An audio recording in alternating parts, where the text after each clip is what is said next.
La guerre du Vietnam, ou Seconde guerre d'Indochine, oppose entre 1954 et 1975 le Nord-Vietnam, soutenu par l'URSS, la Chine et d'autres pays communistes, et le Sud-Vietnam, soutenu par les États-Unis d'Amérique et d'autres pays occidentaux. Entre 1956 et 1964, l'engagement des Américains aux côtés du Vietnam du Sud devient de plus en plus important. En 1964, l'armée américaine intervient directement au nord et en 1965 au sud. Le conflit s'enlise et devient de plus en plus impopulaire dans l'opinion publique américaine. Les accords de paix de Paris décident donc en 1973 du retrait militaire américain. Cette guerre s'achève le 30 avril 1975 avec la chute de Saigon après avoir causé la mort de plus de 58 000 soldats américains et celle de millions de Vietnamiens. La guerre du Vietnam est finalement le premier conflit majeur perdu par les États-Unis et elle a provoqué un véritable traumatisme social dans la société américaine. Pour comprendre son traitement et la place de la musique dans la guerre du Vietnam, il est indispensable de prendre en compte la longue durée de cette guerre, son impopularité et la difficile réintégration des vétérans à l'issue du conflit. Tout au long de leur histoire, les États-Unis ont participé à des centaines d'opérations militaires et à de nombreuses guerres majeures. Le cinéma américain a représenté fréquemment ces multiples engagements militaires, mais on observe des traitements différents. Sur 214 films de guerre américains, 16% concernent la guerre du Vietnam. Ce qui est nouveau dans un contexte d'émergence de la contre-culture et l'introduction massive de musique populaire qui prennent position. Il existe donc une véritable bande-son de cette guerre. L'un des temps forts qui pousse à la mobilisation est la révélation le 20 novembre 1969 par le New York Times du massacre de civils vietnamiens par les GI dans le village de My Lai. La jeunesse, surtout américaine, réagit d'abord avec des manifestations, puis très vite par le prisme culturel et plus précisément musical. La première et l'une des plus grandes manifestations musicales contre la guerre du Vietnam est le festival de Woodstock, qui s'est tenu du 15 au 18 août 1969 dans un véritable contexte de fièvre révolutionnaire pacifiste à Bethel, dans l'État de New York. C'est un temps fort de la protestation puisqu'il réunit quasiment tous les groupes protestataires, les Dodgers, les Black Panthers, et devient le symbole de cette rébellion de la jeunesse. Prévu pour durer 3 jours et accueillir 50 000 personnes, il en durera 4 et en accueillera plus de 450 000 qui viennent assister au point d'orgue du mouvement hippie et de la contestation pacifique et artistique du modèle américain. L'un des symboles les plus marquants du festival est l'image de Jimi Hendrix interprétant Star Spangled Banner, l'hymne national américain. Hendrix réinterprète à sa manière l'hymne en jouant un solo de guitare dans lequel il imite, entre autres, les tirs d'un bombardier américain pendant la guerre. Il finira son concert en mettant le feu à sa guitare.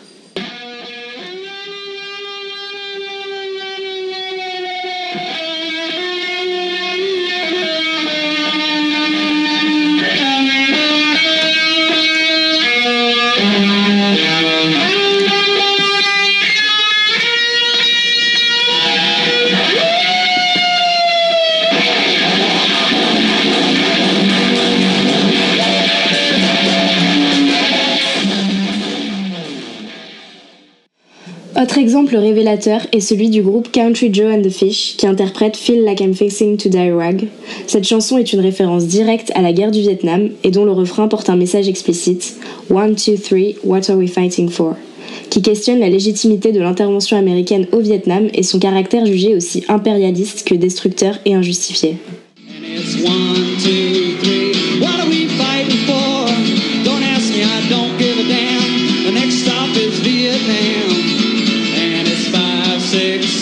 Open up the pearly gates.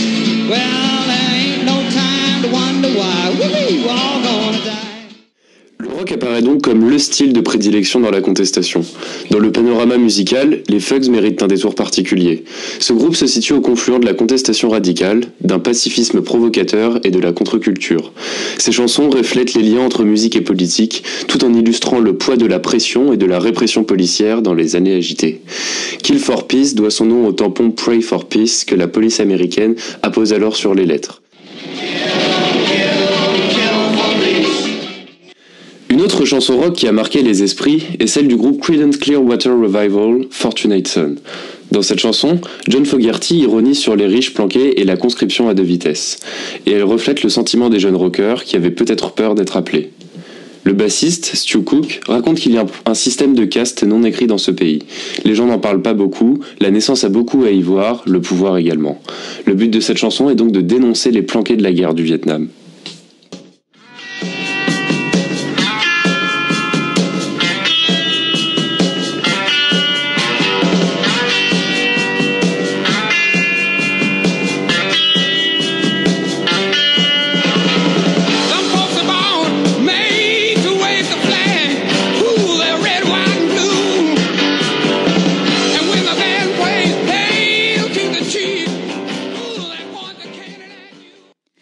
La musique classique sert elle aussi d'instrument de contestation.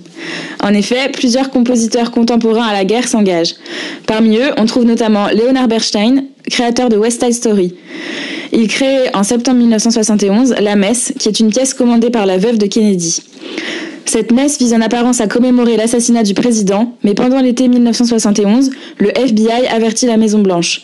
Bernstein aurait glissé dans la messe des paroles hostiles à la guerre du Vietnam. En effet, lors de la première représentation, la messe apparaît comme un véritable pamphlet contre la guerre du Vietnam.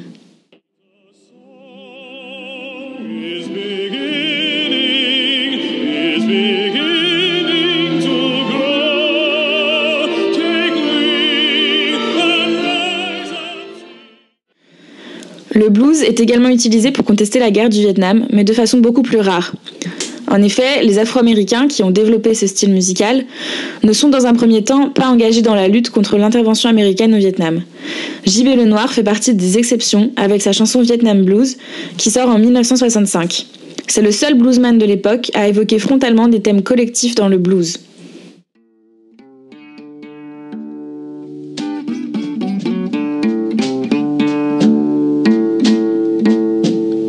Vietnam, Vietnam. Everybody crying about Vietnam.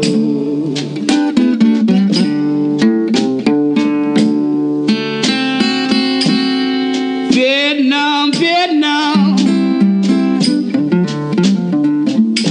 Everybody crying about Vietnam. De nombreux autres artistes se sont positionnés contre la guerre du Vietnam, à l'instar de Joan Baez, chanteuse engagée de musique folk, qui fonde en 1965 l'Institut d'études pour la non-violence et qui part même au Vietnam, à Hanoï, pour aider à l'établissement d'Amnesty International sur place. Ce qui est troublant dans cette guerre est qu'elle n'en finit pas de stimuler les créateurs, bien après la signature de l'armistice. Le titre postérieur à la guerre le plus emblématique est la chanson Born in the USA de Bruce Springsteen, qui sort en 1984. Elle raconte le retour au pays d'un vétéran de la guerre et le rejet qu'il subit de la part de ses concitoyens. Cette chanson est néanmoins victime d'un incroyable détournement puisque cet hymne est utilisé par un certain nombre de partis conservateurs comme un hymne patriotique. Toujours est-il que la guerre du Vietnam n'a cessé de stimuler les artistes musicaux américains pendant son déroulement comme après, développant ainsi une véritable bande-son du conflit, remettant en question le pouvoir géopolitique américain et favorisant une contestation criante aux États-Unis.